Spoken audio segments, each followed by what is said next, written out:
Good morning everyone. আজ আমি তোমাদের সাথে সকাল সকাল চলে এসেছি। আমার মেয়ের জন্য সকালে স্কুলের টিফিন বানাচ্ছি, তো সেই জন্য আমি তোমাদের সাথে শেয়ার করবো যে আমি আজকে কি ওটসের চিলা দেবো। হয়ে গেছে কড়াইয়ের মধ্যে। এবার আমি এখানে এটা দিয়ে দেবো।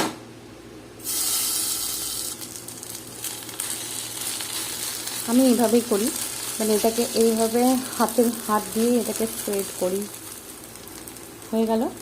এবার আমি এটাকে ঢাকা দিই। এই যে এবার আমি এটা দিয়েছি, তো এটাকে আমি এবার উল্টাবো। তো উল্টানোর আগে না আমি উপরে কিছুটা তেল ব্রাশ করে দেবো। আমি এমনিতে ওর খাবারে খুব একটা তেল দিই না, না দেওয়ার চেষ্টা করি, খুব কম তেল দেওয়ার চেষ্টা করি। তেল দিই কিন্তু তেল কম দেওয়ার চেষ্টা করি। তো এই যে একটুখানি তেল ব্রাশ করে দিয়েছি। এবার আমি এটাকে উল্টে দেবো।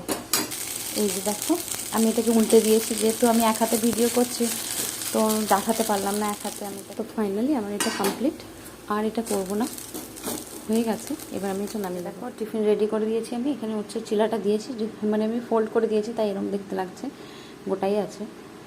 আর যেখানে অ্যাপেল আর ড্রাই ফ্রুটস আর একটুখানি সস দিয়েছি, দেখতে বেশি লাগছে কিন্তু একদম কম, জাস্ট একটু সস দিয়েছি, ব্যাস।